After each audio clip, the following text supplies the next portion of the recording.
Teori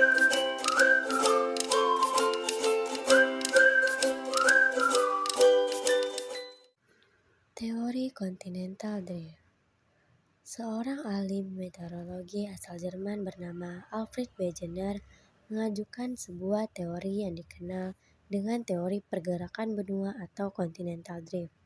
Dalam bukunya yang berjudul The Origin of Continent and Ocean tahun 1915, disebutkan mengenai Urkontinent dalam bahasa Jerman atau superbenua.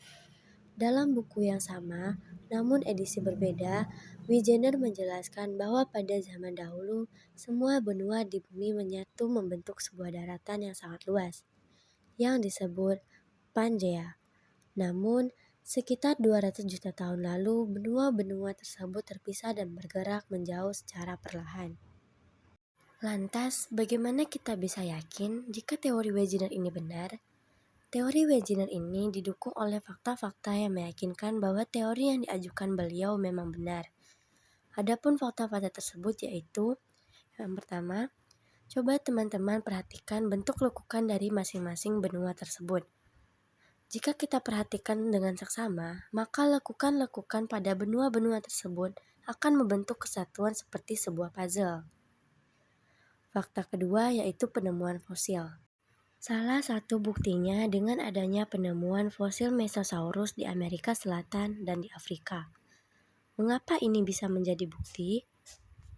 Karena Mesosaurus merupakan jenis reptil yang hidup di darat dan di air tawar.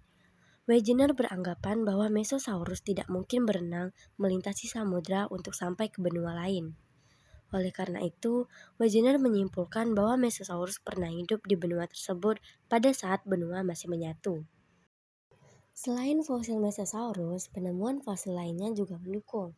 Beberapa penemuan fosil tersebut antara lain fosil Sinognathus, fosil Lystrosaurus, dan fosil tumbuhan Glossopteris. Fosil Sinognathus ditemukan di Amerika Selatan dan Afrika. Fosil Lystrosaurus ditemukan di Afrika, India, dan Antartika. Sedangkan fosil tumbuhan Glossopteris ditemukan di Amerika Selatan, Afrika, India, Antartika, dan Australia. Bukti ketiga yaitu bebatuan penyusun antar benua memiliki kesamaan. Misalnya, struktur bebatuan pegunungan Appalachia di Amerika Serikat memiliki kesamaan dengan batuan di Greenland dan Eropa Barat. Selain itu, struktur batuan di Amerika Selatan dan Afrika juga memiliki kesamaan. Hal-hal ini dapat menjadi bukti bahwa dahulu pegunungan tersebut pernah menyatu menjadi satu bagian dan terpisah karena adanya pergeseran benua. Bukti keempat yaitu ditemukannya batu bara di lapisan es Antartika, yang mana berdasarkan penelitian seharusnya batu bara terbentuk pada daerah hangat dan basah, bukan pada daerah yang ditutupi oleh es. Hal ini menunjukkan bahwa dahulu kala Antartika berada pada wilayah lain yang memiliki iklim yang hangat untuk menunjang pembentukan batu bara tersebut sebelum bergerak menuju tempat yang sekarang. Lantas, apakah yang menyebabkan benua tersebut berpisah dan saling menjauh? Pertanyaan inilah yang dulu menyebabkan teori Wegener ditolak oleh para ahli pada saat itu, karena Wegener tidak dapat menjelaskan bagaimana benua berpisah dan bergerak menjauh. Setelah Wegener meninggal pada tahun 1930, berpuluh-puluh tahun kemudian, tepatnya pada awal tahun 1960-an, seorang ilmuwan dari Princeton University yang bernama Harry Hess mengajukan teori yang disebut seafloor spreading atau pergerakan dasar laut. Hess menjelaskan bahwa di bawah kerak bumi tersusun atas material yang panas dan memiliki massa jenis yang rendah. Akibatnya, material tersebut naik ke punggung kerak samudra. Kemudian material bergerak ke samping bersama dasar kerak samudra sehingga bagian dasar kerak samudra tersebut menjauh dari punggung kerak samudra dan membentuk sebuah patahan. Karena dasar kerak samudra menjauh sehingga membentuk patahan, maka magma akan naik ke atas dan mengisi patahan tersebut. Magma yang telah sampai ke patahan akan mendingin dan membentuk kerak yang baru. Teori seafloor spreading ini mampu menjelaskan bagaimana proses terbentuknya lembah maupun gunung bawah laut. Berdasarkan penemuan-penemuan tersebut, barulah kemudian teori Wegener mulai dipercaya banyak orang, yang mana dahulu kala benua pernah menyatu. Berdasarkan teori Wegener dan teori Hess tersebut, sekitar tahun 1960 berkembang sebuah teori yang disebut teori tektonik lempeng. Bagaimanakah teori tektonik atau pergerakan lempeng tersebut? Seperti yang telah dijelaskan sebelumnya, bahwa Wegener belum dapat menjelaskan bagaimana lempeng bergerak, akan tetapi dengan adanya teknologi yang ada saat ini, para ilmuwan telah menemukan beberapa penjelasan terkait hal tersebut. Salah satu teori yang diajukan ilmuwan adalah terjadinya perpindahan panas dari inti bumi ke lapisan mantel secara konveksi. Hal ini mirip seperti peristiwa mendidihnya air yang dimasak.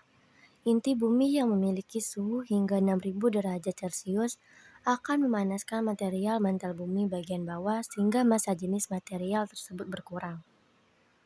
Akibatnya, material tersebut bergerak naik dari dasar ke permukaan. Sesampainya di permukaan, material tersebut akan mengalami penurunan suhu, sehingga massa jenis material akan bertambah. Karena massa jenisnya bertambah, maka material tersebut akan turun ke dasar mantel. Di dasar mantel, material tersebut akan terkena panas bumi kembali sehingga proses konveksi terjadi terus-menerus. Berdasarkan teori ini, ilmuwan berhipotesis bahwa konveksi inti bumi menyebabkan pergerakan lempeng. Pergerakan lempeng sendiri dibagi menjadi 3, yaitu divergen, konvergen, dan transform. Yang pertama divergen.